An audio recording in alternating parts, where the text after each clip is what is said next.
सनातन धर्म में पुनर्जन्म की अवधारणा अत्यंत गूढ़ और रहस्यमयी है।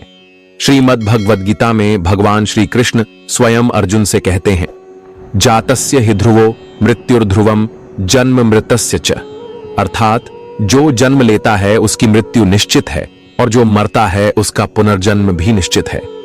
परंतु एक जटिल प्रश्न यह उठता है कि क्या एक ही परिवार में आत्मा का पुनर्जन्म संभव है? क्या आत्मा अपने ही कुल में बार बार जन्म लेकर अपने अधूरे कर्मों को पूरा करती है? क्या कोई आत्मा अपने पाप या पुण्य के कारण अपने ही वंश में वापस लौट सकती है?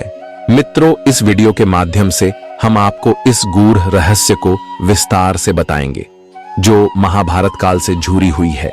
मित्रों, कहते हैं कि इस कथा को सुनने मात्र से व्यक्ति के कोटि कोटि पापों का नाश होता है। तो आपसे आग्रह है कि इसे पूरे ध्यानपूर्वक और आखिरी तक अवश्य देखें। साथ ही इस वीडियो को एक लाइक करके कमेंट में जय श्री हरि विष्णु लिखकर ईश्वर को अपना आभार व्यक्त करें। तो चलिए शुरुआत करते हैं आज की इस ज्ञानवर्धक प्रस्तुति की।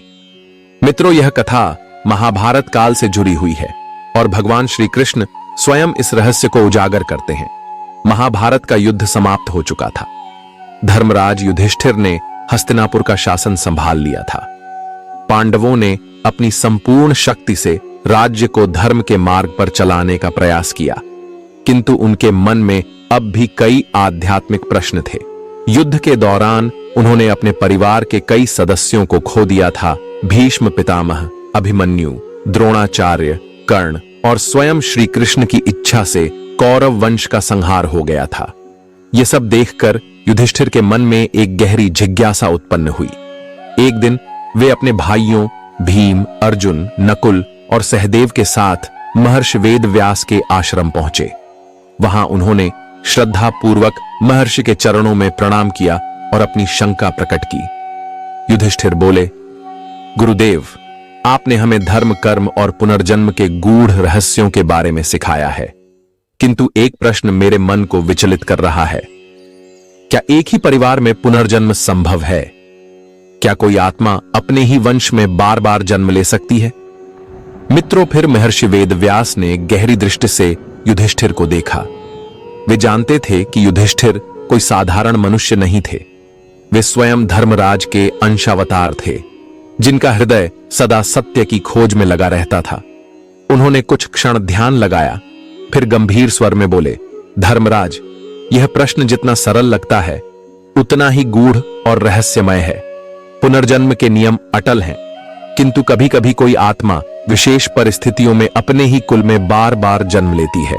यह तब होता है जब उसके अधूरे कर्म उसी परिवार से जुड़े होते हैं या जब उसने अपने पूर्व जन्म में कोई विशेष संकल्प या शराप प्राप्त किया होता है। युधिष्ठिर और उनके भाई ध्यानपूर्वक सुन रहे थे। महर्षि वेदव्यास आगे बोले, पुनर्जन्म के 3 कारण होते हैं। पहला, प्रारब्ध कर्म। जो कर्म पहले किए गए हैं वे अगले जन्म में फल देने के लिए बाध्य होते हैं। दूसरा, संस्कारों का प्रभाव। जब किसी आत्मा की गहरी स्मृतियां या भावनाएं अधूरी रह जाती हैं तो वह जन्म लेने के लिए उसी स्थान की ओर आकर्षित होती है। तीसरा, ऋणानुबंध। यदि किसी आत्मा का किसी कुल या परिवार से गहरा संबंध हो तो वह वहां पुनः जन्म ले सकती है। यह संबंध प्रेम, घृणा, पाप या पुण्य किसी भी रूप में हो सकता है। युधिष्ठिर ने आगे प्रश्न किया, गुरुदेव, क्या कोई ऐसा उदाहरण है जिससे यह प्रमाणित हो सके कि कोई आत्मा अपने ही कुल में जन्म लेती है?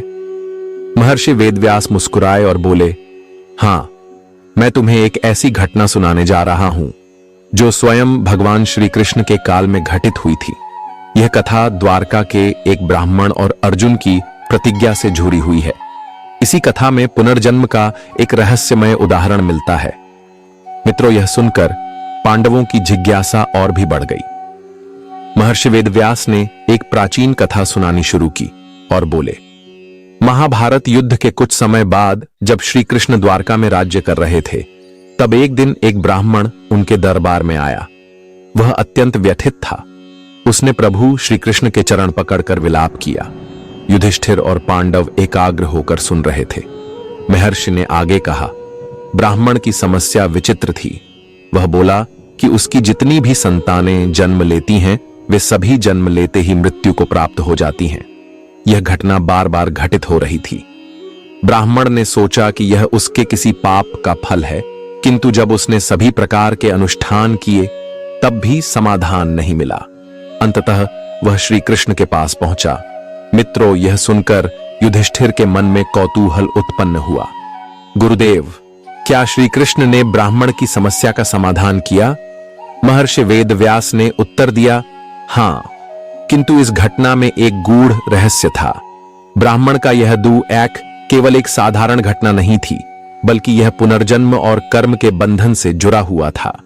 जब अर्जुन को इस घटना का पता चला तो उसने ब्राह्मण से प्रतिज्ञा की कि वह स्वयं उसकी अगली संतान की रक्षा करेगा। किंतु जब ब्राह्मण का पुत्र फिर से गायब हो गया तब अर्जुन ने स्वयं यमलोक की यात्रा की। भीम ने आश्चर्यचकित होकर पूछा, क्या अर्जुन यमलोक तक चले गए? महर्षि ने उत्तर दिया, हां, अर्जुन ने वहां जाकर यमराज से इस घटना का रहस्य पूछा। तब यमराज ने उन्हें बताया कि यह ब्राह्मण कोई साधारण आत्मा नहीं है।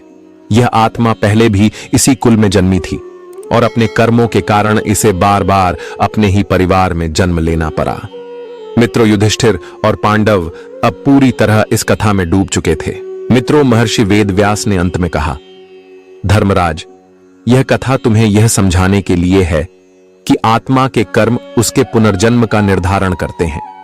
यदि आत्मा का कोई विशेष संबंध किसी परिवार से हो तो वह उसी कुल में पुनः जन्म ले सकती है, कभी पुण्य के कारण, कभी शराब के कारण, तो कभी किसी अधूरे कार्य को पूरा करने के लिए। युधिष्ठिर ने गहरी सांस ली और बोले, अब मैं समझ गया कि कर्म, परिवार और पुनर्जन्म का रहस्य कितना गहरा है, किंतु मुझे अब इस कथा को विस्तार से सुनने की जिज्ञासा है। महर्षि वेदव्यास मुस्कुराए और बोले, तो सुनो, द्वारका के उस ब्राह्मण की पीड़ा और अर्जुन की प्रतिज्ञा की पूरी कथा। कालचक्र निरंतर घूमता रहता है, जन्म और मृत्यु का खेल अनवरत चलता रहता है, परंतु जब कोई आत्मा विशेष कारणों से बार बार जन्म लेती है तो यह एक रहस्य बन जाता है। यह घटना उस समय की है जब भगवान श्री कृष्ण द्वारका में अपने राजमहल में निवास कर रहे थे। द्वारका, जो समुद्र के मध्य बसी हुई एक दिव्य नगरी थी, जहां धर्म और सत्य के पालन का आदर्श स्थापित किया गया था। श्री कृष्ण वहां अपने भक्तों को आशीर्वाद दे रहे थे, न्याय कर रहे थे और जगत के कल्याण हेतु अपनी लीलाएं रच रहे थे। एक दिन द्वारका के राजमहल के द्वार पर एक ब्राह्मण पहुंचा। उसका शरीर अत्यंत कृशकाय था, मुखमंडल पर गहन पीड़ा के चिन्ह थे और नेत्रों से अश्रुधारा बह रही थी। वह रोते रोते प्रभु श्री कृष्ण के पास पहुंचा और उनके चरणों में गिरकर अत्यंत करुण स्वर में बोला, हे द्वारकाधीश, हे योगेश्वर, मुझ पर कृपा कीजिए, मेरी व्यथा को सुनिए। मैं एक धर्मपरायण ब्राह्मण हूं। मैंने जीवन भर सत्य और अहिंसा का पालन किया है, कभी किसी का अहित नहीं किया। फिर भी मैं एक ऐसे दुर्भाग्य से ग्रसित हूं जिसका कोई उपाय नहीं दिखता। श्री कृष्ण ने प्रेम पूर्वक ब्राह्मण को उठाया और बोले, वत्स, शांत हो जाओ, कहो तुम्हारे मन की व्यथा क्या है? ब्राह्मण ने अपने आंसू पोंछे और कांपते हुए स्वर में कहा, हे माधव, मेरे जितने भी पुत्र जन्मे वे सभी जन्म लेते ही मृत्यु को प्राप्त हो गए। यह मेरे साथ 5वीं बार हो चुका है। मैं एक पिता हूं जिसने अपने पुत्र को जन्म लेते ही अपनी गोद में निर्जीव पाया। क्या यह मेरे पूर्व जन्मों के पापों का परिणाम है? क्या मेरी आत्मा किसी शराब से बंधी है? क्यों मेरे पुत्र इस संसार में आते ही चले जाते हैं? मित्रों, ब्राह्मण की यह पीड़ा सुनकर समस्त द्वारका में हलचल मच गई। वहां उपस्थित सभी नागरिक ब्राह्मण के दुख को देखकर व्यथित हो गए। लोग आपस में चर्चा करने लगे, क्या यह ब्राह्मण किसी श्रापित कुल का है? क्या यह भगवान की कोई विशेष लीला है? क्या इसे किसी ऋषि या देवता ने शराप दिया है? वहां उपस्थित सभी लोग सोच रहे थे कि जब स्वयं भगवान श्री कृष्ण इस धरती पर विराजमान हैं, तो किसी भक्त को इतना कष्ट क्यों मिल रहा है? क्या इस ब्राह्मण के भाग्य में ही ऐसा दुख लिखा है? ब्राह्मण अत्यंत दुखी और व्याकुल था। उसका हृदय इतना पीड़ा से भर गया कि वह क्रोध में आकर बोला, हे यादव श्रेष्ठ, आप नारायण के अवतार हैं, आप त्रिकालदर्शी हैं, आप जगत के पालन करता हैं, फिर भी आपने मेरे इस दुख को देखा और चुप रहे। हे माधव, यदि आप मेरे पुत्र को वापस नहीं ला सकते तो मैं समस्त द्वारका को श्राप दूंगा कि यहां किसी भी कुल में कोई पुत्र जन्म नहीं लेगा। ब्राह्मण के इस क्रोधपूर्ण वचन को सुनकर वहां उपस्थित सभी लोग भयभीत हो गए। उसी समय पांडवों में श्रेष्ठ गांडीवधारी अर्जुन वहां उपस्थित थे। उन्होंने ब्राह्मण की पीड़ा को सुना और स्वयं आगे बढ़कर प्रतिज्ञा की, हे ब्राह्मण, तुम व्यथित मत हो। मैं अपने गांडीव की सौगंध खाकर कहता हूं कि यदि इस बार तुम्हारा पुत्र जन्म लेकर भी जीवित नहीं रहेगा तो मैं स्वयं अग्नि में प्रविष्ट होकर प्राण त्याग दूंगा। श्री कृष्ण ने अर्जुन को देखा और मंद मुस्कुराए। वे जानते थे कि इस घटना के पीछे एक गहरा रहस्य छिपा हुआ है। जब अर्जुन ने यह प्रतिज्ञा ली तो श्री कृष्ण ने एक रहस्यमयी मुस्कान दी। उनके नेत्रों में एक दिव्य चमक थी, मानो वे जानते थे कि आगे क्या होने वाला है। अर्जुन ने ब्राह्मण से कहा, हे ब्राह्मण, इस बार जब तुम्हारी संतान जन्म ले तो मुझे बुला लेना। मैं स्वयं अपनी दिव्य शक्तियों से इसकी रक्षा करूंगा। कोई भी इसे मार नहीं पाएगा। ब्राह्मण को अब अर्जुन पर विश्वास था। उसने श्री कृष्ण के चरणों में प्रणाम किया और अपने घर लौट गया। परंतु क्या इस बार भी वही होगा जो पिछले 5 बार हुआ था? क्या अर्जुन अपने वचन को निभा पाएंगे या फिर इस घटना के पीछे कोई दिव्य लीला चल रही थी? क्या अर्जुन अपनी प्रतिज्ञा को पूरा कर पाएंगे? अब सभी की दृष्टि उस दिन पर टिकी थी जब ब्राह्मण की संतान का जन्म होगा। द्वारका के नागरिक भी उत्सुक थे, क्योंकि यह केवल एक पिता की पीड़ा ही नहीं बल्कि पुनर्जन्म और कर्म के रहस्यों से जुड़ी एक महत्वपूर्ण घटना थी। मित्रों, किंतु जब ब्राह्मण का पुत्र पुनः जन्म लेकर गायब हो गया तो अर्जुन ने अपनी प्रतिज्ञा निभाने के लिए उसे ढूंढने का निश्चय किया। अर्जुन ने अपनी दिव्य दृष्टि और धनुष गांडीव की शक्ति से ब्राह्मण के नवजात पुत्र की रक्षा के लिए हर संभव उपाय किए। उन्होंने अपने धनुष की रक्षा चक्र से ब्राह्मण के घर को सुरक्षित किया। किंतु जब संतान का जन्म हुआ तो वह रहस्यमयी रूप से पुनः लापता हो गया। ब्राह्मण विलाप करने लगा और क्रोध में अर्जुन को ताने मारने लगा। हे अर्जुन, तुमने तो कहा था कि तुम मेरे पुत्र की रक्षा करोगे, परंतु वह फिर भी लुप्त हो गया। क्या तुम्हारी प्रतिज्ञा व्यर्थ थी? अर्जुन को अपनी शक्ति पर अत्यंत विश्वास था। उसने संकल्प लिया कि जब तक वह इस रहस्य को सुलझा नहीं लेता तब तक वह चैन से नहीं बैठेगा। मित्रों, फिर अर्जुन ने सबसे पहले इंद्रलोक की यात्रा की। उन्होंने स्वर्गलोक जाकर देवराज इंद्र से पूछा, हे देवराज, क्या मेरे ब्राह्मण मित्र का पुत्र यहां पर है? इंद्र ने उत्तर दिया, नहीं पार्थ, यह रहस्य तुम्हारी कल्पना से भी परे है। यह कोई साधारण घटना नहीं बल्कि पुनर्जन्म और कर्म का गूढ़ रहस्य है। तुम्हें इसे समझने के लिए और गहरे जाना होगा। इंद्र के संकेत को समझते हुए अर्जुन ने अगला कदम उठाया। वे वरुण लोक गए, फिर कुबेर लोक और अंत में यमलोक की ओर प्रस्थान किया। अर्जुन ने अपने दिव्य रथ से यमलोक का द्वार पार किया। वहां उन्होंने यमराज को देखा, जो धर्म और कर्म के संरक्षक थे। यमराज की उपस्थिति अत्यंत प्रभावशाली थी। उनका स्वर गंभीर और गूढ़ था। यमराज ने अर्जुन को देखकर कहा, क्यों आए हो गांडीवधारी अर्जुन? तुम तो अभी तक मृत्यु के योग्य नहीं हो, फिर तुम यमलोक तक कैसे पहुंच गए? अर्जुन ने हाथ जोड़कर कहा, हे यमराज, मैं द्वारका के एक ब्राह्मण की संतान को खोजने आया हूं। मैंने उसे बचाने की प्रतिज्ञा ली थी, किंतु वह जन्म लेते ही लुप्त हो गया। मैं जानना चाहता हूं कि उसका क्या हुआ। यमराज गंभीर हो गए और एक क्षण के लिए मौन रहे। फिर वे बोले, पार्थ, यह कोई साधारण संतान नहीं है। इसका रहस्य तुम्हारे और श्री कृष्ण के काल से भी बहुत पुराना है। यह आत्मा एक शराब के कारण अपने ही परिवार में बार बार जन्म ले रही है। मित्रों, यह सुनकर अर्जुन चौंक गए। उन्होंने पूछा, हे धर्मराज, कृपया स्पष्ट कीजिए, यह आत्मा कौन थी और इसे शराब क्यों मिला?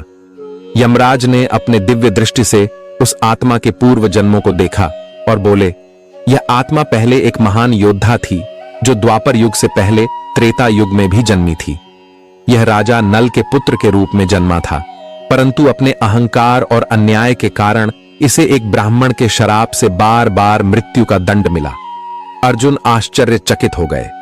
तो क्या यह आत्मा अपने ही कर्मों के कारण हर जन्म में इसी परिवार में जन्म लेती है? यमराज ने उत्तर दिया, हां, क्योंकि इस आत्मा ने एक समय में एक निर्दोष ब्राह्मण के पुत्र को मारा था। उसी ब्राह्मण ने इसे शराप दिया था कि यह भी हर जन्म में अपने ही कुल में जन्म लेगा और जन्म लेते ही मृत्यु को प्राप्त करेगा।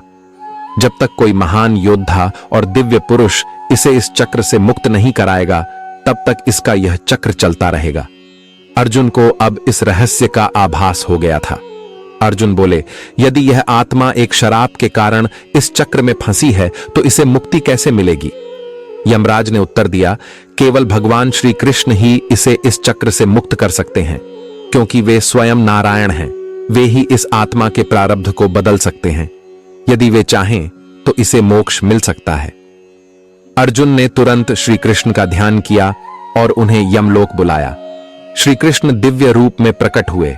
श्री कृष्ण मुस्कुराए और बोले, हे पार्थ, यह आत्मा अपने ही कर्मों में उलझी हुई थी, परंतु अब इसका समय आ गया है कि इसे मोक्ष प्राप्त हो।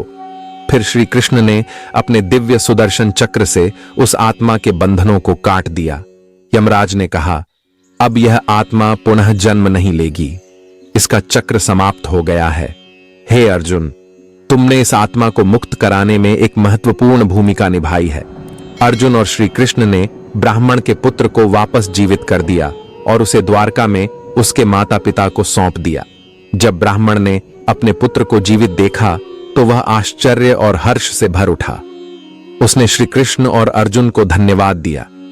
अर्जुन ने समझ लिया कि कर्म, पुनर्जन्म और शराब का रहस्य कितना गहरा है। यह केवल एक जीवन का खेल नहीं था, बल्कि आत्मा की यात्रा थी, जो तब तक चलती रहती है जब तक वह अपने कर्मों से मुक्त नहीं हो जाती।